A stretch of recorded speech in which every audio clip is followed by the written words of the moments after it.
Pada abad ke-17, Tata Jawa berada di bawah naungan Kerajaan Mataram, sebuah kerajaan yang besar dan berpengaruh.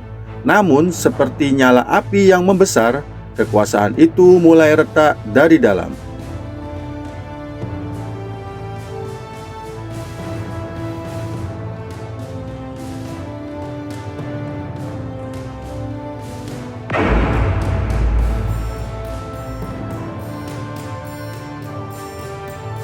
Pemberontakan besar mengguncang Mataram, istana Pleret yang megah runtuh dalam kekacauan.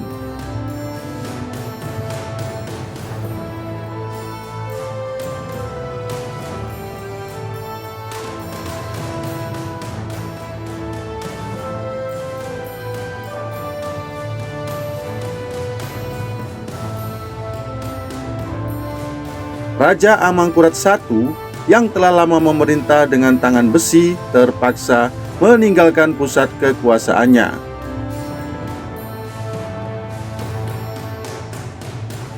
Bersama putranya Raden Mas Rahmat, sang raja memulai perjalanan panjang dalam pelarian. Kerajaan kehilangan pemimpinnya dan rakyat terombang-ambing tanpa arah.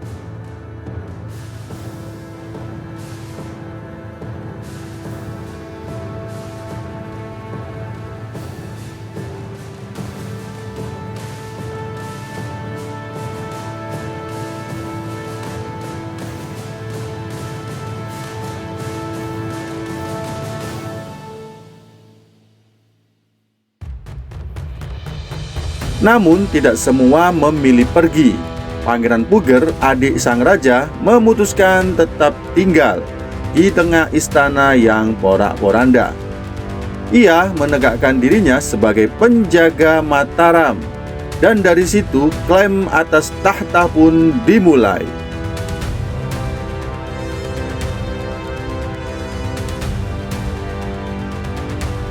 Dalam pelarian, Amangkurat I akhirnya menghembuskan nafas terakhir.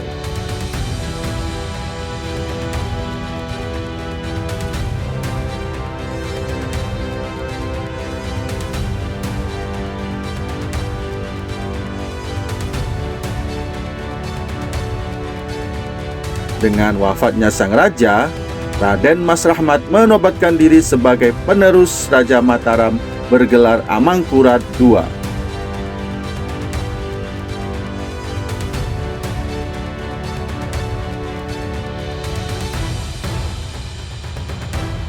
Namun jauh di Pleret, Pangeran Puger juga mendeklarasikan dirinya sebagai raja. Untuk pertama kalinya dalam sejarah Mataram, dua orang mengklaim takhta yang sama.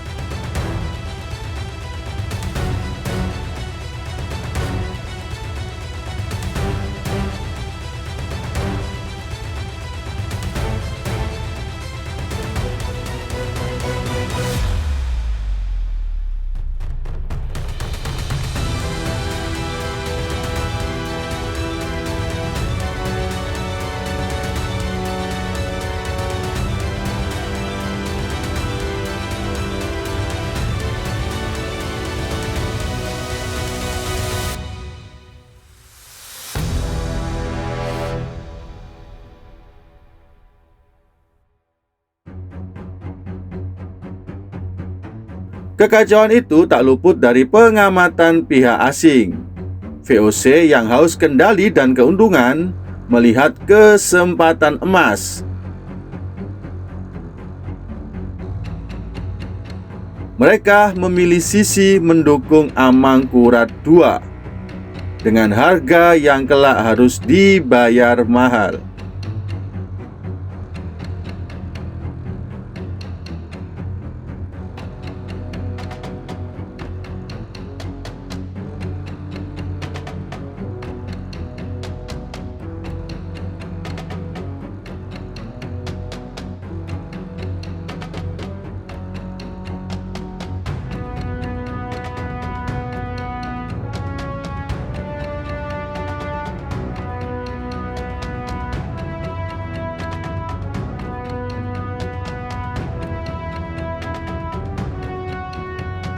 Perseteruan dua saudara berubah menjadi pertempuran berskala besar.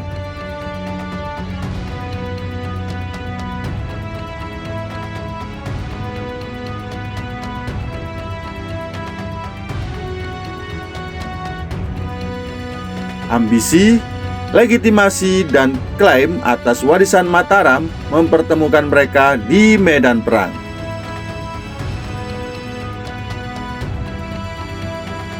Dengan kekuatan gabungan, Amangkurat II melancarkan serangan hebat ke pusat kekuasaan Puger. Perang saudara itu berlangsung sangat sengit. Bukan hanya karena ambisi dua raja, tetapi karena masa depan Mataram bergantung padanya.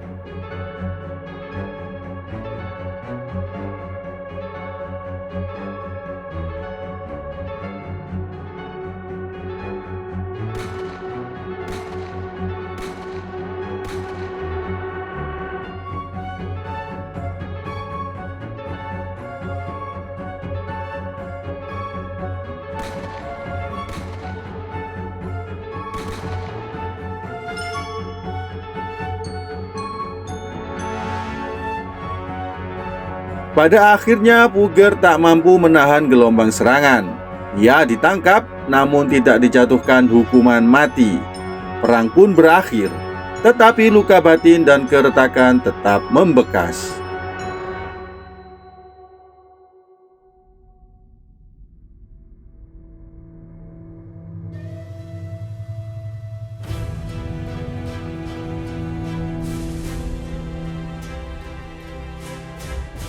Untuk menjaga keutuhan kerajaan, Amangkurat II memilih mengampuni saudaranya. Dua bangsawan yang pernah saling berhadapan di medan perang kini berdiri tanpa pedang. Namun di hati mereka perdamaian itu rapuh.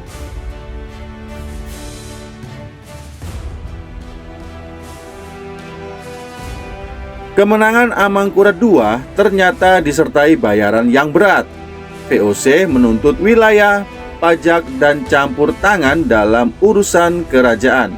Sebuah harga yang jauh lebih mahal dari sekedar takhta.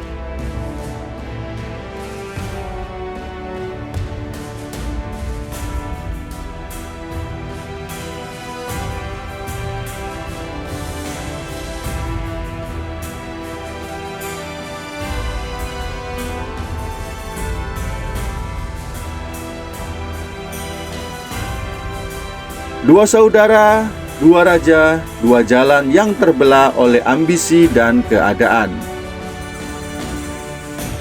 Kisah mereka menjadi pengingat bahwa kekuasaan yang dipegang tanpa kesatuan akan melemahkan kerajaan dari dalam.